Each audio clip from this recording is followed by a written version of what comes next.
भद्राणि देव सवितरदुरितानि पराशुभ यद्भद्रं तन्न आशुभ। ॐ सहना भवतु सहनौ भुनक्तु सह वीर्यं करवावहै तेजस्विनावधीतमस्तु मा विद्विषावहै। ओम शांति शांति शांति। ओम श्री परमात्मा नमः। सांख्य कारिका पर हम विचार कर रहे थे, जिसमें 37 कारिका तक हमारा विचार हो चुका है। और जो पूर्व में कारिकाकार ने अहंकार के 2 सर्ग बताए, द्विविधा प्रवर्तते सर्गः, ये अहंकार से जो 2 प्रकार के सर्ग होते हैं, सृष्टि होती है, उसमें से जो प्रथम सृष्टि थी वह सत्व प्रधान कर्णों की थी, यानी कि इंद्रियों की थी। तो सत्व प्रधान एकादश इंद्रियों की सृष्टि सत्व प्रधान अहंकार से बताई गई और उन समस्त इंद्रियों के विषय सहित वर्णन हुआ। और उसमें यह भी निर्णय हुआ कि समस्त कर्णों में, चाहे वो बाह्य कर्ण हो अथवा अंतःकरण हो, उसमें बुद्धि का प्राधान्य है। क्यों प्राधान्य है? क्योंकि बुद्धि ही भोग कराती है और बुद्धि ही अपवर्ग कराती है।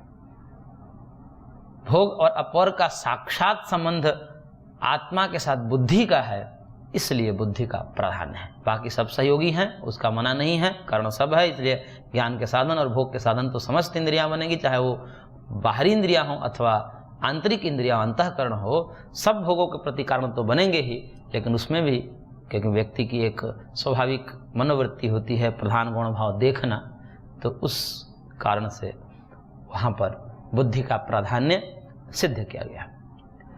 अब चलते हैं दूसरे सर्ग की तरफ। जो अहंकार का दूसरा सर्ग है वह है तमस का, यानी कि तमस प्रधान अहंकार जो है उससे तन्मात्र की उत्पत्ति बताई गई।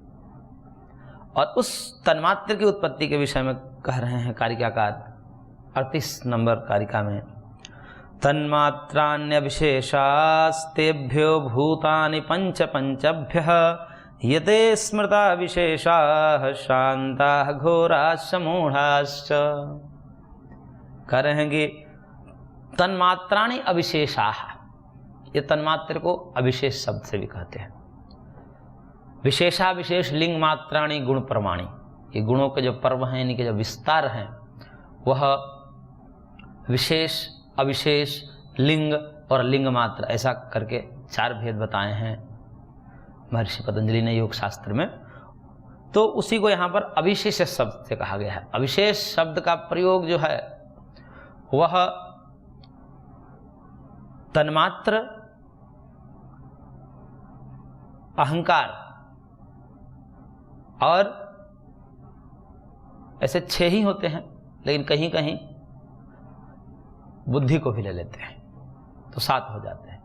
लेकिन बुद्धि को वहां पर लिंग मात्र कहा है और प्रधान को अलिंग कहा है, इसलिए वहां 4 भेद कर दिया। लेकिन जहां पर विशेष और अविशेष 2 ही भेद किए जाते हैं, तो वहां पर विशेष से षोडश पदार्थ लेते हैं, इनकी एकादश इंद्रियां और पंच महाभूत जो स्थूल भूत हैं, तो 11, 5, 16 हो गए। और शेष जो बचे उनको अविशेष कहते हैं। विशेष और विशेष का भी अर्थ समझ लेना चाहिए कि विशेष किस कारण से कहा जाता है और अविशेष किस कारण से कहा जाता है। सुख दुख मोह धर्मैः ही विशेष्यन्ते इति विशेषाः। सुख दुख और मोह रूपी धर्म से जो विशेषित किए जाते हैं उसको विशेष क्या कहा जाता है। जैसे इंद्रियां हैं, इंद्रियां भी सुख दुख इंद्रियों में होता है, इंद्रियों के माध्यम से सुख दुख होता है, इसलिए इंद्रियां भी सुख दुख और मोह से संबंधित होती है। तो सुख दुख मोह रूपी धर्म से जो युक्त है, विशेषित है, इस कारण से एकादश इंद्रियां भी हो गई विशेष। और ये पंचभूत जो है, पंचभूतात्मक जो जगत है, ये तो सुख दुख का साधन बनता ही है, इसलिए इसको भी विशेष कहते हैं। और इसके विपरीत जो निर्विशेष हैं, इसे विशेषित नहीं होते हैं सुख दुख मोह से, उसको अविशेष कहा जाता है।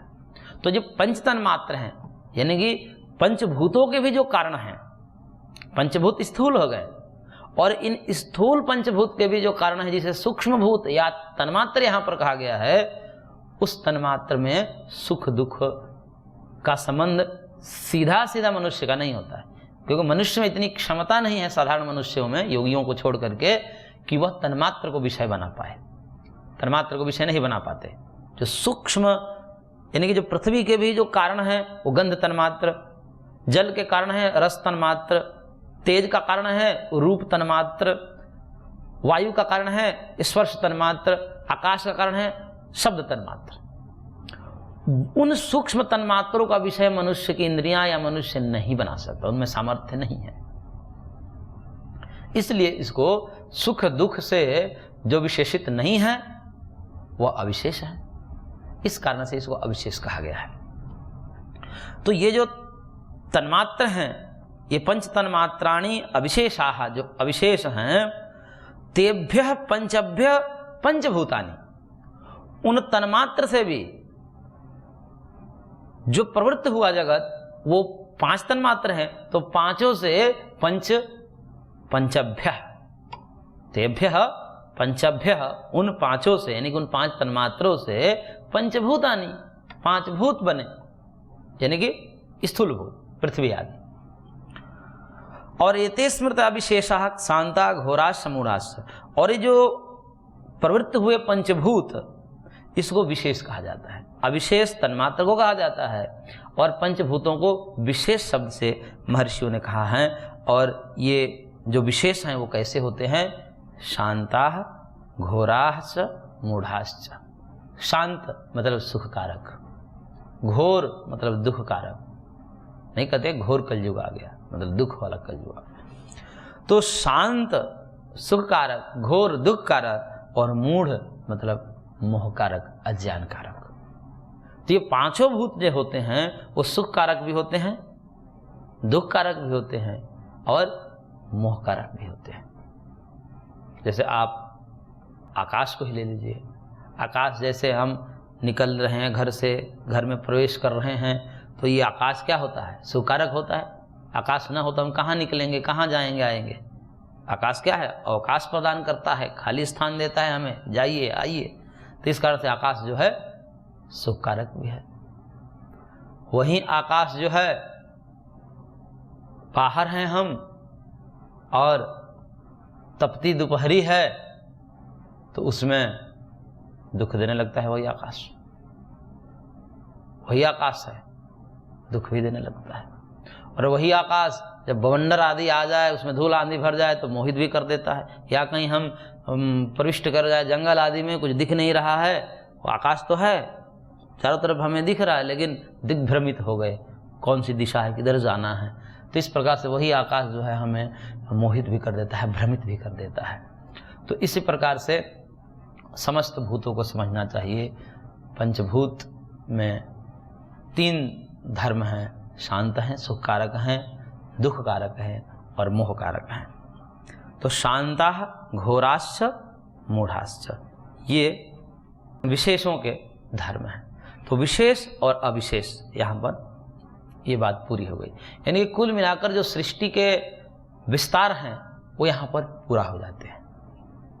स्वरूप और धर्मों से तन्मात्र के विषय में ज़्यादा विचार नहीं किया, इसलिए नहीं किया क्योंकि वो तन्मात्र हमारे विषय ही नहीं बनते इंद्रियों के, और उसको जो है समझाने में थोड़ा सा कठिनाई पड़ता है। लेकिन इतना है, कार्य कारण भाव से हम उसको समझा सकते हैं कि यदि पंचभूत है तो उसका कोई ना कोई कारण अवश्य होना चाहिए। तो कारण का कारण, कारण का कारण, कारण का कारण, इस प्रक्रिया से जो है हम महतत्व पूर्वक मूल प्रकृति तक पहुँचते हैं। जैसे घड़ा है तो घड़ा का कारण क्या है? कपाल है। कपाल का कारण क्या है? लोंदा है। लोंदा का कारण क्या है? मृतचूर्ण है। मृतचूर्ण का कारण क्या है? मिट्टी का ढेला है। इस प्रकार से जो है कारण का कारण, कारण का कारण ऐसा करते हैं तो मूल तक जाते हैं। तो ऐसे ही इसको भी समझ लेना चाहिए। जहाँ समझ में ना आए तो कारण कार्य भाव का आलम्बन लेकर के और हम उसको समझ लेते हैं। और सूक्ष्म जो तन्मात्र हैं वो योगियों के विषय बन जाते हैं, क्योंकि योगी जो है प्रकृति पर्यंत, सूक्ष्म से लेकर और महत् पर्यंत वो समस्त विषयों का साक्षात्कार कर लेते हैं, वो विषय बना लेते हैं अंतःकरण का। इसलिए उनके लिए तो कुछ भी जो है अनभिज्य नहीं है। लेकिन सामान्य मनुष्य की दृष्टि से तन्मात्र आदि हमारे अंतःकरण का विषय नहीं बनते हैं। योगियों और देवताओं के लिए ये अपवाद है। अब यहाँ पर जब पंचभूत निर्मित हो जाते हैं तो पंचभूत अलग अलग निर्मित होते हैं। इन पंचभूत के जो अवयव होते हैं वो अलग अलग होते हैं। अब ये अवयव संगठित होकर के ये पंचभूतात्मक जगत का निर्माण करते हैं। ये सब जो भी हम देख रहे हैं, चाहे पार्थिव पदार्थ हम देखते हैं कि भाई ये पार्थिव पदार्थ है, वो केवल पार्थिव पदार्थ नहीं है। पार्थिव पदार्थ की प्रधानता से हम पृथ्वी को पृथ्वी कहते हैं। ऐसा नहीं है कि पृथ्वी में केवल पार्थिव पदार्थ ही है। पृथ्वी में जल भी है, पृथ्वी में तेज भी है, पृथ्वी में वायु भी है, पृथ्वी में आकाश भी है। तो इसलिए पृथ्वी तत्व की प्रधानता अधिक मात्रा में जो पृथ्वी के परमाणु हैं और अन्य उसके सहयोगी हैं, इसलिए हम पार्थिव कह देते हैं कि ये पृथ्वी है। पृथ्वी का मतलब पार्थिव, पृथ्वी से ही पार्थिव बना है।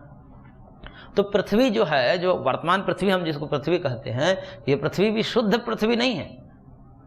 जो प्रक्रिया में बताया गया अभी कि गंध तन मात्र से पृथ्वी का निर्माण होता है, रस तन मात्र से जल का निर्माण होता है, वो जो विशुद्ध पृथ्वी है उससे पृथ्वी नहीं बनी है। अधिक मात्रा में वो है, लेकिन बाकी जलादि उसके सहयोगी है। इस कारण से पंचभूतात्मक जगत है। अलग अलग भूत नहीं है इसमें। आप इसमें अलग अलग भूतों को नहीं कर सकते। कोई भी अलग अलग भूत को, चाहे वो जल ही हो, एक भूत है। जल भी क्या है? एक भूतों के अंतर्गत आता है। जो जल हम पीते हैं, तो जल जो है वो केवल जल तत्व की प्रधानता है उसमें, इसलिए हम जल कहते हैं। उसमें तेज भी है, इसलिए बिजली चमकती है। कैसे? वो घर्षण होता है, उसमें तेज है, प्रकट हो जाता है। तो व्यवहार में जो कार्य जल है, कार्य पृथ्वी है, कार्य वायु है, कार्य आकाश है, उसको हम उस तत्व के प्रधानता के कारण कहते हैं, न कि विशुद्ध होने से। विशुद्ध तो परमाणु रूप में है। जैसे पृथ्वी ये है तो इसका विशुद्ध रूप होगा इसका परमाणु। जब ये विखंडित होकर के अपने सूक्ष्म रूप ले लेगी, परमाणु रूप ले लेगी, तब उसको हम अलग कह सकते हैं। लेकिन कार्य रूप में, संगठित रूप में, संघात रूप में जो पृथ्वी है, उसमें तो संघात होने के लिए, संघात बनाए रखने के लिए अन्य तत्वों का सहयोग होता है।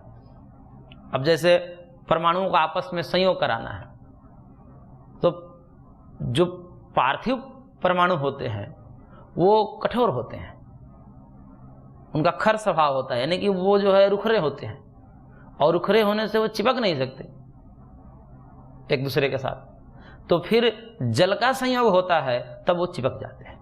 अब चिपकने के लिए, जुड़ाव करने के लिए जल की आवश्यकता है। जैसे आटे का चूर्ण है या सीमेंट है, तो है तो ठोस, लेकिन वो आपस में चिपक नहीं सकता। तब उसमें हम पानी मिला देते हैं। तब पानी का स्वभाव होता है कि उसको जोड़ दे। स्नेह जिसे बोलते हैं, कि स्निग्धता जो है वो पानी का गुण है। अब पानी का गुण स्निग्धता, यानी कि पानी के कारण ही जुड़ा। पानी जब नहीं था तो नहीं जुड़े थे, बिखरे थे। जब पानी आ गया तो जुड़ गए।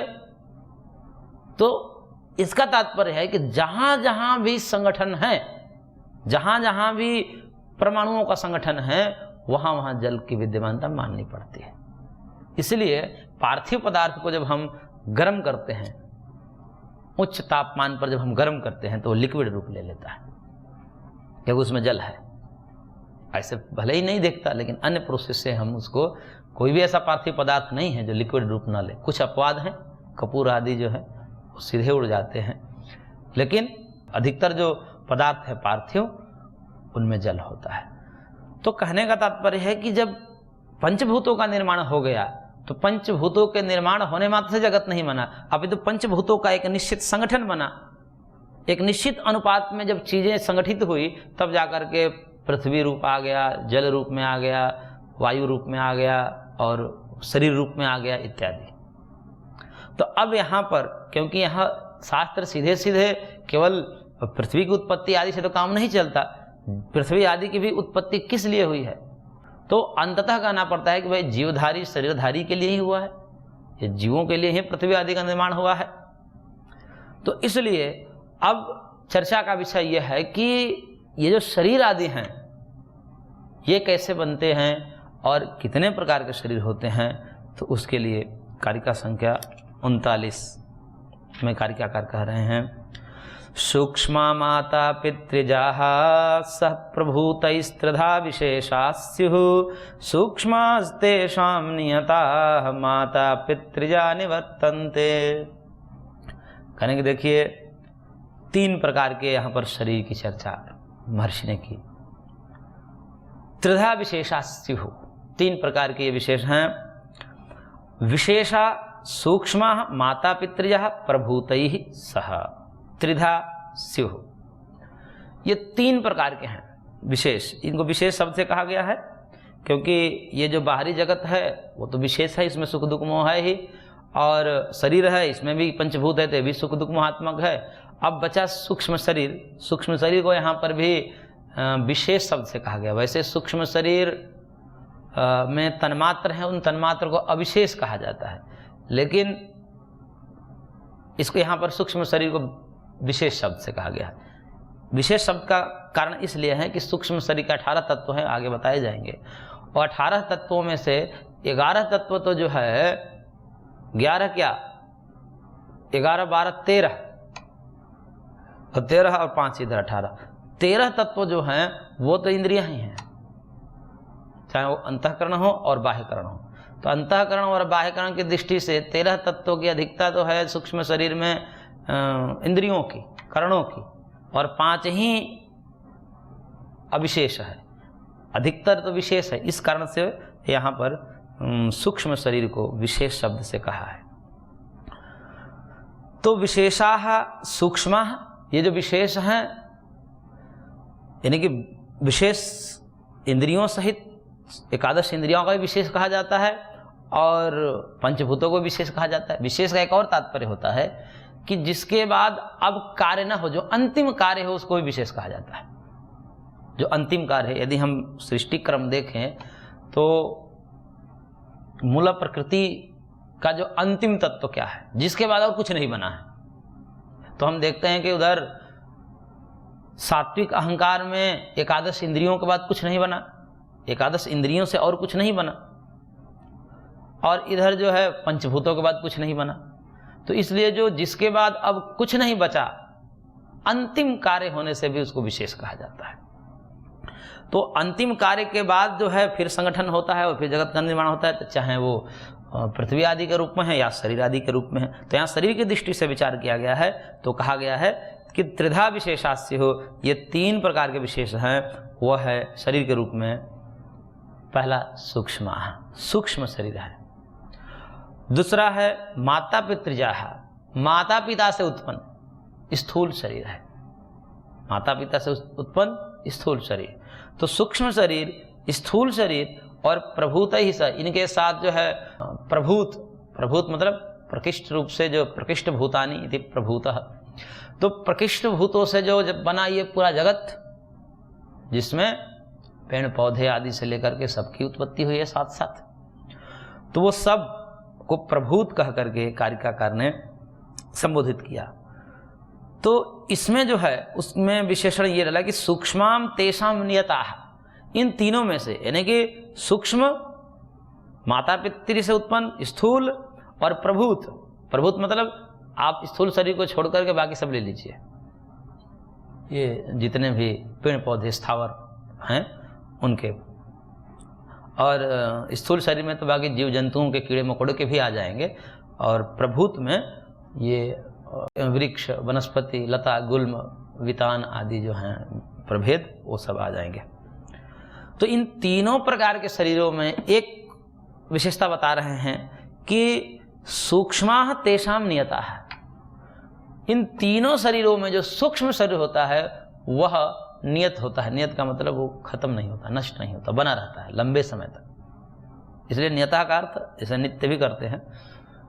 सूक्ष्म शरीर जो है वो नित्य है। नित्य यहाँ पर नित्यत्व प्रकृति की भांति नित्यत्व नहीं है, चिरकालावस्थायित्व होने से नित्यत्व है कि लंबे समय तक, यानी कि महाप्रलय अथवा मोक्ष पर्यंत ये सूक्ष्म शरीर बने रहते हैं। स्थूल शरीर तो नष्ट होता रहता है, लेकिन सूक्ष्म शरीर नष्ट नहीं होता है। सूक्ष्म शरीर इस शरीर को छोड़कर दूसरे शरीर में जाता है, दूसरे को तीसरे में, तीसरे से चौथे में, इस प्रकार से वो संसरण करता रहता है, वह नष्ट नहीं होता है। वह नष्ट कब होगा? या तो मूल प्रकृति पर्यंत नाश हो जाए इस जगत का, तब वो नष्ट हो जाए। इसके लिए आप समझ लीजिए एक बात कि सूक्ष्म शरीर में 18 तत्व होते हैं। एकादश इंद्रियां, बुद्धि, अहंकार, ये 13 हो गए, और पंच तन्मात्र। पंच तन्मात्र में गंध तन्मात्र, रस तन्मात्र, रूप तन्मात्र, स्पर्श तन्मात्र और शब्द तन्मात्र। तो ये 13, 5, 18 तत्वों का सूक्ष्म शरीर बनता है। और ये सूक्ष्म शरीर जो है स्थूल शरीर को छोड़कर, ये सॉफ्टवेयर है। जो सूक्ष्म शरीर के जो अवयव हैं ये सब सॉफ्टवेयर है, ये तो खोखा है। ये शरीर जो है, स्थूल शरीर, यही नष्ट हो जाता है, लेकिन सूक्ष्म शरीर नष्ट नहीं होता है। वह दूसरे शरीर को प्राप्त, दूसरे स्थूल शरीर को प्राप्त करेगा, फिर तीसरे, फिर चौथे, ऐसा चलता रहता है जब तक कि मोक्ष न हो जाए अथवा महाप्रलय न हो जाए। महाप्रलय का तात्पर्य है कि ये प्रकृति का पूरा विनाश जो है चला जाए मूल प्रकृति पर्यंत, क्योंकि मूल प्रकृति में सब जाएंगे तो अवयव तो इसके 18 ही हैं। वो है महतत्व, अहंकार, एकादश इंद्रियां और पंच तन्मात्र। तो इनका भी तो विलोप होगा, क्योंकि मूल प्रकृति में जब चले जाएगा सारा जगत तो फिर तो कुछ बचेगा नहीं, सूक्ष्म शरीर भी नहीं बचेगा। लेकिन वो काल बहुत लंबा है, इसलिए चिरकालावस्थायित्व होने से सूक्ष्म शरीर को यहाँ पर नित्य कहा गया है। तो सूक्ष्म शरीर जो है वो नित्य है। और माता पितृजा निवर्तन्ते, जो माता पिता से उत्पन्न शरीर है, 60 कौशिक शरीर जिसे कहा जाता है। 60 कोष होते हैं, इसमें 6 कोष होते हैं, जिसमें से 3 कोष माता से प्राप्त होते हैं और 3 कोष पिता से प्राप्त होते हैं। लोम, लोहित और मांस, ये जो शरीर में हमें मिला है, रोम मतलब रोआ, और रोहित, लोहित मतलब रक्त, और मांस, ये 3 धातुएं जो बनी हैं वो माता से बना है। और 3 धातुएं जो है अस्थि, मज्जा और शुक्र, ये पिता से आते हैं। तो इस प्रकार से ये 60 कौशिक हैं। माता से तो 3 और पिता से 3। तो माता से लोहित, लोम और मांस, और पिता से स्नायु, अस्थि और मज्जा। स्नायु का मतलब ये जितने धमनियां हैं, इसका निर्माण पिता के शुक्र से होता है। और अस्थि है, हड्डियां हैं, और मज्जा है, उसके अंदर जो वसा हैं, वो सब पिता से प्राप्त होता है। तो ये 60 कौशिक जो शरीर है माता पिता से उत्पन्न हुआ है, ये निवर्तन्त, ये नष्ट हो जाते हैं, मतलब ये विनाशशील है। स्थूल शरीर जो है वो विनाशशील है, लेकिन सूक्ष्म शरीर जो है वह नित्य है।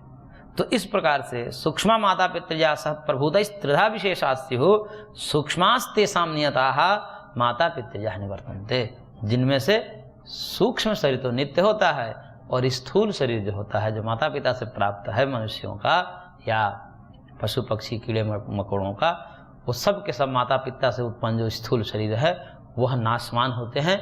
लेकिन जो सूक्ष्म शरीर है वो माता पिता से उत्पन्न नहीं होते, वह सृष्टि के प्रारंभ में ही उत्पन्न हो जाते हैं। उसको आगे की कारिका में कारिकाकार कहेंगे। इस कारण से चिरकालावस्थायित्व होने से सूक्ष्म शरीर का नित्यत्व है, न कि स्वरूपतः नित्य नहीं है, लेकिन बहुत लंबे समय तक, या तो इसकी अवधि है, 2 ही अवधि है, महाप्रलय हो जाए, सब का सब जगत जो है मूल प्रकृति में चला जाए, अथवा जीवात्मा का मोक्ष हो जाए। ये 2 तक ही इसकी अवधि है सूक्ष्म शरीर की। इस कारण से उसे नियत अथवा नित्य कहा गया। और बाकी जो शरीर स्थूल शरीर हैं, जो माता पिता से प्राप्त हैं, वो सब नाशवान होते हैं। तो इस प्रकार से यहाँ पर सूक्ष्म शरीर स्थूल शरीर की चर्चा की। आगे सूक्ष्म शरीर का कैसे संसरण होगा, उसके प्रति क्या कारण हैं, ये सब बताया जाएगा। तो आज की कक्षा को हम यहीं पर विराम देते हैं, शेष अगले अंक में। ओम शांति शांति शांति।